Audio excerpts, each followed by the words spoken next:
आज के लेक्चर का टॉपिक है अलाउद्दीन खिलजी 1296 से 1316 ईस्वी। सबसे पहले देखिए अलाउद्दीन खिलजी का प्रारंभिक जीवन। अलाउद्दीन सुल्तान जलालुद्दीन के भाई शिहाबुद्दीन का लड़का था। उसका जन्म 1266 से 67 ईस्वी में हुआ। शहाबुद्दीन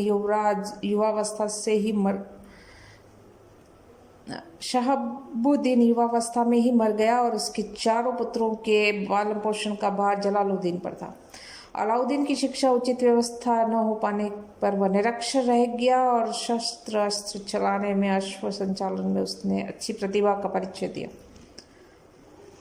परिणाम ये रहा कि एक कुशल सैनिक बन गया और जलालुद्दीन ने अपनी दो पुत्रियों का विवाह अपने दो भतीजों अलाउद्दीन और अल्मास बेग के साथ कर दिया। खलजी क्रांति में जलाल के दोनों भतीजों ने भी भाग लिया। तो सुल्तान बनने पर अलाउद्दीन को अमीर तुजुक का पद दिया गया और मलिक छज्जू के विद्रोह के समय अलाउद्दीन ने अत्यधिक शूरवीरता का परिचय दिया और स्वयं अकली खां ने भी सुल्तान के सामने उसकी प्रशंसा के परिणाम स्वरूप उसे कड़ा मानिकपुर की सूबेदारी देकर पुरस्कृत किया गया। जलालुद्दीन अपने भतीजे के प्रति चाहे कितना ही उदार रहा हो, उसकी सास मलिक जहान और पत्नी दोनों की कल व्यवहार और तानों ने उनका दाम्पत्य जीवन नीरस बना दिया। दिल बहलाने के लिए उसने मेहरू नामक प्रेमिका तलाश कर ली, परंतु उसकी पत्नी को इसका पता चला और एक दिन उसने अलाउद्दीन के सामने ही मेहरू की पिटाई कर दी। ऐसी स्थिति में अलाउद्दीन ने दिल्ली से दूर जाने की योजना बनाई। उसके भाग्य से मलिक छज्जू का विद्रोह उठ खड़ा हुआ। विद्रोह की समाप्ति के बाद उसे कड़ा मानिकपुर की सूबेदारी मिल गई। उसे अपने पत्नी से भी मुक्ति मिल गई क्योंकि सुल्तान की पुत्री ने राजधानी में रहने का फैसला किया। मेहरू को वह अपने साथ ले गया। अब उसका जीवन सुख और शांति से गुजरने लगा। वह अपनी भावी उन्नति के संबंध में नित्य नई योजना बनाने लगा। मलिक छज्जू के पुराने अमीरों तथा सुल्तान से असंतुष्ट अमीरों ने भी उससे उकसाया।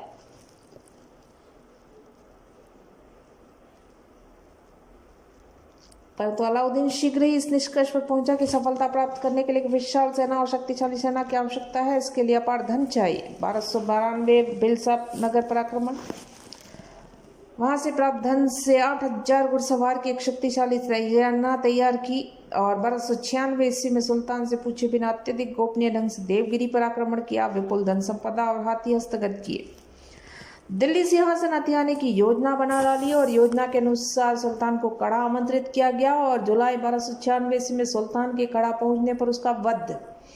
अलाउद्दीन ने अपने आप को सुल्तान घोषित कर दिया और एक भव्य दरबार का आयोजन किया गया जिसमें उसने समर्थकों को पुरस्कृत किया। अलाउद्दीन के छोटे भाई अल्मास बेग को उलूग खां की उपाधि, मलिक हसबुद्दीन को जफर खां की और मलिक सज्जर को अल्प खां की और मलिक नुसरत जालंधरी को नुसरत खां की उपाधि दी गई।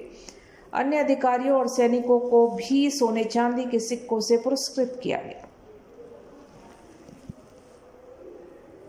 राजधानी पर अधिकार। मलिक जहान द्वारा शासन सूत्र पर कब्जा बनाए रखने की दृष्टि से अपने पुत्र कदर खां को सिंहासन में बैठा देने से जलालुद्दीन के परिवार में फूट पड़ गई। बड़ा लड़का अकली खां जो मुल्तान का सूबेदार था, उसने अत्यधिक क्रोधित और रुष्ट हो गया क्योंकि बड़े होने के नाते वह अपने आप को सिंहासन का हकदार समझता था। अतः उसने मुल्तान में ही बने रहने का और परिवार की सहायता के लिए दिल्ली न जाने का निश्चय कर लिया। जब अलाउद्दीन को दिल्ली की गतिविधियों की जानकारी मिली तो उसके हर्ष की सीमा न रही और क्योंकि उसे अब केवल अकली खां से भय था। वर्षा ऋतु की घटनाओं से विचलित हुए बिना विलंब दिल्ली की तरफ कूच किया। मार्ग में नए सैनिकों की भर्ती। अब वो बदायूं पहुंचा तो उसकी सेना में 56,000 घुड़सवार, 70,000 पदातिक सैनिक थे।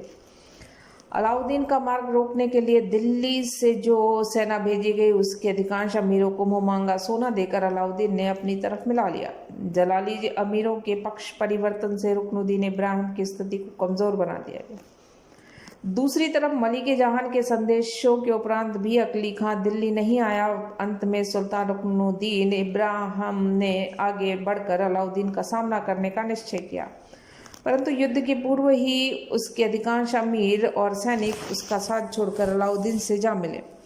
ऐसी स्थिति में सुल्तान अपनी मां मलिक जहान, अहमद चप तथा अन्य लोगों के साथ मुल्तान की तरफ भाग गया। बिना युद्ध लड़े ही अलाउद्दीन का राजधानी पर अधिकार हो गया।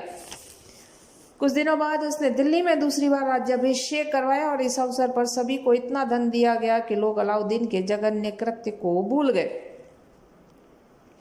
जलालुद्दीन के पुत्रों का वध राजधानी दिल्ली पर अधिकार कर लेने के बाद अलाउद्दीन अपने विरोधियों की तरफ लापरवाह नहीं रहा। नवंबर 1296 ईस्वी में उसने अपने 2 सेनानायकों उलुग खां और जफर खां को एक शक्तिशाली सेना के साथ मुल्तान पर आक्रमण करने को भेजा। दोनों सेनानायकों को बिना किसी प्रतिरोध के दोनों राजकुमार अकली खां और कदर खां, रुकनुद्दीन इब्राहिम, उनकी मां अहमद चप और जलालुद्दीन के मंगोल दामाद उलुग खां को बंदी बनाने में सफल हो गया। अलाउद्दीन ने सभी को दिल्ली भिजवाने का आदेश दिया। हासी के निकट अकली खां, कदर खां, अहमद चप और उलुग खां को अलाउद्दीन के आदेश पर अंधा बनाकर परिवार के अन्य सदस्यों से पृथक कर दिया गया। बाद में अकली खां और कदर खां को उनके पुत्रों सहित मौत के घाट उतार दिया गया और मलिक जहां तथा अन्य लोगों को नुसरत खां की देखरेख में दिल्ली में बंदी बनाकर रखा गया।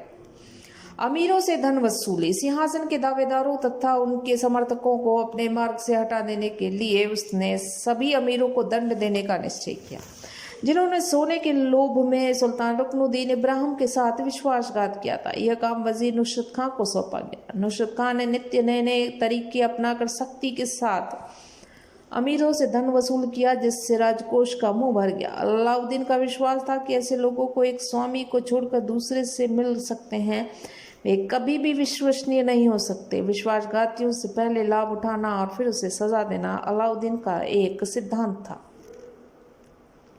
अलाउद्दीन का उत्तर भारत विजय अभियान। सबसे पहले उसने गुजरात जीतने का प्रयास किया। उन दिनों में गुजरात एक समृद्ध राज्य हुआ करता था। उसकी राजधानी अनिलवाड़ थी। बघेल राजा कर्ण का शासन। वैसे तो तुर्क आक्रमणकारी गुजरात पर कई बार आक्रमण कर चुके थे, परंतु इस राज्य को जीतने में उन्हें स्थायी सफलता नहीं मिल पाई। 1299 ईस्वी में अलाउद्दीन ने अपने 2 सेनानायकों उलुग खां और नुसरत खां को एक विशाल सेना के साथ इस राज्य पर आक्रमण के लिए भेजा। अनिलवाड़ का घेरा डाला गया। कर्ण की रानी कमला देवी उनके हाथों में पड़ गई, परंतु कर्ण अपनी पुत्री देवल देवी के साथ भाग निकला। देवगिरी के राजा रामचंद्र देव के यहाँ आश्रय लिया। गुजरात के समस्त राज्य पर मुसलमानों का अधिकार हो गया। गुजराती ग्रंथ मेरुतुंग और विचार श्रेणी के अनुसार कर्ण के मंत्री माधव के विश्वासघात के कारण तुर्कों को सफलता मिल गई थी। खंबात में मलिक नुसरत खां की काफूर नामक एक खूबसूरत दास मिला, जो आगे चलकर मलिक काफूर के नाम से विख्यात हुआ। काफूर और कमला देवी को दिल्ली भेज दिया गया, जहां अलाउद्दीन ने कमला देवी के साथ निकाह कर लिया और काफूर को भी अपनी सेवा में रख लिया। गुजरात में प्राप्त धन संपदा के साथ जब शाही सेना वापस लौटी तो जालोर के निकट लूट के माल के बंटवारे के प्रश्न पर 9 मुसलमान भारत में बसे मंगोल सैनिकों ने विद्रोह कर दिया। उन्होंने नुसरत खां के एक भाई और अलाउद्दीन के एक भतीजे सहित कई सैनिकों को मार डाला। वफादार भाई शाही सेना ने बर्बरता के साथ विद्रोहियों का दमन कर दिया, परंतु विद्रोहियों के कुछ नेता भाग निकले और उन्होंने हिंदू शासकों के यहाँ शरण ले ली। दिल्ली में भी विद्रोहियों के परिवारों पर अमानवीय अत्याचार किए गए। उनकी स्त्रियों का सतीत्व लूटा गया। बच्चों को उनकी माताओं के सामने टुकड़े टुकड़े कर दिए गए। इतिहासकार बर्नी ने भी इसे पशुतापूर्ण कार्य की कटु निंदा की है। नेक्स्ट आता है रणथंभौर। अलाउद्दीन ने दूसरा आक्रमण रणथंभौर पर किया, जहां पर चौहान वंशी हमीर देव का शासन रहा। रणथंभौर पर आक्रमण करने के मुख्य कारण रहे: प्रथम, भारत के शक्तिशाली दुर्गों में से एक, दिल्ली से अत्यधिक दूर न होने के कारण सामरिक महत्व। यह दुर्ग सेकंड, राजस्थान में पहले तुर्कों की सैनिक चौकी रह चुका था। रजिया के समय चौहानों ने इस पर पुनः कब्जा कर लिया। तीसरा, यहाँ के शासक हमीर देव ने सुल्तान के विद्रोही न मुसलमान सरदारों को आश्रय दे रखा था, इसलिए अलाउद्दीन ने उलुग खां नुसरत खां को रणथंभौर पर आक्रमण करने के लिए भेजा। शाही सेना ने रणथंभौर पहुंचकर दुर्ग की घेराबंदी करी। घेराबंदी के समय नुसरत खां मारा गया। राजपूतों ने आक्रमण कर शाही सेना को खदेड़ा। अलाउद्दीन स्वयं दिल्ली से चला। मार्ग में तिलपत नामक स्थान के निकट सुल्तान के भतीजे अख्त खां ने अलाउद्दीन पर घातक आक्रमण कर स्वयं सुल्तान बनने का स्वप्न देखा, परंतु उसने जल्दबाजी से काम किया। घायल सुल्तान को मरा समझकर वह शाही सेना में जा पहुंचा। और उसके पीछे पीछे सुल्तान भी आदम का अख्त खां और उसके समर्थकों को मौत के घाट उतार दिया गया। रणथंभौर पहुंचकर अलाउद्दीन ने नए सिरे से घेराबंदी की। 1 वर्ष घेरा चला। अलाउद्दीन को अन्य समस्याओं का भी सामना करना पड़ा। सूचना मिली 2 भांजों बदायूं के सूबेदार उमर खां, अवध का सूबेदार मंगू खां विद्रोह कर दिया। शीघ्र उसने विद्रोह को कुचला। परिवारजनों तथा अनुयायियों के सहित उन्हें मौत के घाट उतार दिया गया। कुछ दिनों बाद सूचना मिली कि दिल्ली में भी सरकार का तख्ता पलट हो चुका है। हाजी मौला नामक एक अधिकारी ने दिल्ली कोतवाल का वध करके किसी सैयद को सिंहासन पर बैठा दिया। शाही सेना ने इन विद्रोहियों को भी मौत के घाट उतारकर शांति स्थापित की। षड्यंत्रों और विद्रोह तथा लंबी घेराबंदी से परेशान अलाउद्दीन ने छल कपट का सहारा लेकर रणथंभौर जीतने का प्रयास किया। हमीर देव का मंत्री प्रधानमंत्री रणमल को अपनी तरफ मिला दिया और उसी की सहायता से दुर्ग पर आक्रमण किया। राणा हमीर लड़ते लड़ते वीर गति को प्राप्त हुआ। राजपूत स्त्रियों ने जौहर रचाया। अधिकांश राजपूत सैनिक मारे गए। सुल्तान के आदेश से विश्वासघाती रणमल को भी मौत के घाट उतार दिया गया। 3 चित्तौड़। अब सुल्तान ने गहलोतों राजपूतों के शक्तिशाली दुर्ग चित्तौड़ को जीतने का निश्चय किया। चित्तौड़ पर राणा रतन सिंह का शासन। जनवरी 1303 ईस्वी में अलाउद्दीन ने दिल्ली में प्रस्थान। चित्तौड़ पहुंचकर दुर्ग की सख्त घेराबंदी की। राजपूतों ने अपनी परंपरागत वीरता के साथ मुस्लिम सेना का सामना किया। 8 मास तक घेरा जारी रहा। सफलता नहीं मिल पाई। उधर राजपूत भी परेशान। अंत में भयंकर संघर्ष के बाद मुसलमानों ने चित्तौड़ पर अपना अधिकार कर लिया। इससे पूर्व राजपूत स्त्रियों ने जौहर रचाए। कर्नल टोट लिखते हैं, सुंदरी पद्मिनी ने उस समय का नेतृत्व किया जिसमें वह समस्त स्त्री सौंदर्य एवं यौवन सम्मिलित था, जैसे तात्रों की काम पिपासा द्वारा लांछित होने का भय था। राजपूतों की शूरवीरता से कुपित अलाउद्दीन ने दुर्ग पर अधिकार हो जाने के बाद कत्लेआम का आदेश दिया। परिणाम स्वरूप लगभग 30,000 राजपूत मारे गए। चित्तौड़ का नाम बदलकर खिजर खां रख दिया गया। अपने पुत्र खिजर खां को यहाँ का शासक नियुक्त करके सुल्तान दिल्ली लौट गया।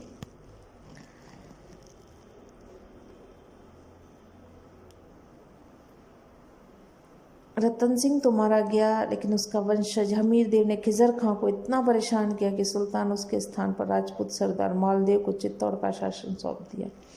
1321 ईस्वी में मालदेव की मृत्यु के बाद हमीर ने चित्तौड़ जीत लिया। रानी पद्मिनी की कहानी अगर देखें तो 1540 के आसपास मलिक मोहम्मद जयसी नामक एक कवि ने पद्मावत नामक महाकाव्य लिखा, जिसमें अलाउद्दीन के चित्तौड़ आक्रमण का मुख्य कारण रानी पद्मिनी को हस्तगत करना रहा। जयसी की इस कहानी के बाद कि मुस्लिम इतिहासकार तथा राजपूतों के चारण भाटों ने ज्यों की त्यों स्वीकार कर लिया। कर्नल टोड ने भी इसे सत्य मान लिया। पद्मावत के अनुसार पद्मिनी सिहल द्वीप लंका के राजा गोवर्धन की राजकुमारी थी। हीरावण नामक तोते से रतन सिंह ने उसकी सुंदरता के बारे में सुना। उसे प्राप्त करने के लिए वह चित्तौड़ से लंका गए। 12 वर्ष की तपस्या के बाद उससे विवाह करने में सफल रहा और उसके साथ लेकर चित्तौड़ लौट आया। राघव नामक एक फकीर के द्वारा सुल्तान अलाउद्दीन ने पद्मिनी के सौंदर्य का यशोगान सुना। उसने रतन सिंह को उसे शाही हरम में भिजवाने का संदेश भिजवाया। रतन सिंह की अस्वीकृति से क्रोधित सुल्तान ने चित्तौड़ का घेरा डाला। 8 वर्ष की घेराबंदी सफलता नहीं मिली। रतन सिंह से कहलवाया कि यदि दर्पण में पद्मिनी का प्रतिबिंब उसे दिखे तो वापस लौट जाएगा। राणा ने प्रस्ताव स्वीकारा। पद्मिनी का प्रतिबिंब देख लेने के बाद सुल्तान वापस लौट गया। शिष्टाचार वर्ष राणा भी दुर्ग के द्वार तक छोड़ने गया। अवसर पाते ही सुल्तान ने विश्वासघात किया और राणा को बंदी बना लिया, दिल्ली ले गया। राजपूतों को संदेश भिजवाया कि यदि वे राणा की मुक्ति चाहते हैं तो पद्मिनी को शाही हरम में भिजवाए। पद्मिनी ने राणा को छुड़ाने के लिए योजना बनाई। घोड़ा और बादल के साथ दिल्ली गई। उसके साथ 1600 बंद पालकियों में सशस्त्र वीर राजपूत सैनिक भी चले। दिल्ली जाकर वह राणा को छुड़ा लाई। इस अभियान में गोरा अपने सैकड़ों साथियों के साथ वीर गति को प्राप्त हुआ। चित्तौड़ पहुंचने के बाद कुंभलगढ़ के सरदार देवपाल के साथ युद्ध में राणा रतन सिंह मारा गया। उसके पार्थिव शरीर के साथ रानी पद्मिनी सती हो गई। सुल्तान ने दोबारा चित्तौड़ पर आक्रमण किया। सेनापति बादल की मृत्यु के बाद चित्तौड़ पर सुल्तान का अधिकार हो गया। नेक्स्ट आता है मालवा। 1305 ईस्वी में अलाउद्दीन ने मालवा पर आक्रमण करने के लिए मुल्तान के सूबेदार अनाइल मुल्क को भेजा। मालवा का कुछ भाग तुर्क लोग पहले ही जीत चुके थे। शेष पर महलक देव का शासन सेनापति हरचंद कोका प्रधान के नाम से प्रसिद्ध निपुण सेनापति और राजनीतिज्ञ, परंतु शाही सेना के साथ लड़े गए युद्ध में हरचंद मारा गया। हिंदू परास्त। नवंबर 1305 ईस्वी में महलक देव लड़ता हुआ मारा गया। मांडू पर शाही सेना का अधिकार। इसके बाद शाही सेना ने उज्जैन, धारानगरी, चंदेरी प्रमुख नगरों को जीता। संपूर्ण मालवा पर दिल्ली सल्तनत का अधिकार हो गया। सिवाना और जालौर। रणथंभौर और चित्तौड़ की विजय के उपरांत भी पश्चिम राजस्थान में सिवाना और जालौर राज्यों में राजपूतों का स्वतंत्र शासन कायम रह गया, जिससे साम्राज्यवादी अलाउद्दीन अधिक समय तक सहन नहीं कर पाया। 1308 ईस्वी में उसने पहले सिवाना पर आक्रमण किया। वहां का शासक शीतल देव मुस्लिम सेना से लड़ता हुआ मारा गया और सिवाना दुर्ग पर अलाउद्दीन का अधिकार हो गया। इसके बाद जालौर पर आक्रमण। जालौर सिवाना से केवल 50 मील की दूरी पर। वहां पर इस समय कान्हड़ देव का शासन। मुस्लिम इतिहासकारों के असत्य विवरण के आधार पर बहुत से इतिहासकारों ने यह धारणा रखी कि कान्हड़ देव ने प्रारंभ में सुल्तान की अधीनता स्वीकार कर ली थी। कुछ वर्षों बाद विद्रोह कर दिया। अलाउद्दीन ने जालौर पर आक्रमण करने का आदेश दिया था, परंतु डॉक्टर दशरथ शर्मा ने अकाट्य तर्कों के आधार पर यह सिद्ध किया है कि कान्हड़ देव ने पहले दिल्ली सल्तनत की अधीनता स्वीकार नहीं की थी और जालौर पर आक्रमण अलाउद्दीन की साम्राज्यवादी नीति का ही परिणाम था। जैसा भी स्थिति रही हो, 1311 ईस्वी में शाही सेना ने जालौर पर जबरदस्त आक्रमण किया। कान्हड़ देव और उसके अधिकांश सरदार लड़ते हुए वीरगति को प्राप्त हुए और जालौर पर सुल्तान का अधिकार हो गया। भयंकर युद्ध के बाद कान्हड़ देव का केवल एक संबंधी मालदेव बच गया, जिसने कुछ वर्षों बाद सुल्तान की कृपा प्राप्त कर ली और सुल्तान ने उसे चित्तौड़ का शासन सौंप दिया। गुजरात, मालवा, राजस्थान की विजय से संपूर्ण उत्तरी भारत पर अलाउद्दीन के शासन के अंतर्गत आ गया और राजस्थान के प्रमुख दुर्गों पर अधिकार हो जाने से उसे दक्षिण भारत को जीतने में काफ़ी सहायता मिली, क्योंकि उत्तर से दक्षिण भारत को जाने वाली अधिकांश मार्ग इन्हीं दुर्गों के आसपास से होकर गुजरे थे। आज के लेक्चर का टॉपिक है अलाउद्दीन खिलजी 1296 से 1316 ईस्वी। सबसे पहले देखिए अलाउद्दीन खिलजी का प्रारंभिक जीवन। अलाउद्दीन सुल्तान जलालुद्दीन के भाई शहाबुद्दीन का लड़का था। उसका जन्म 1266 से 67 ईस्वी में हुआ। शहाबुद्दीन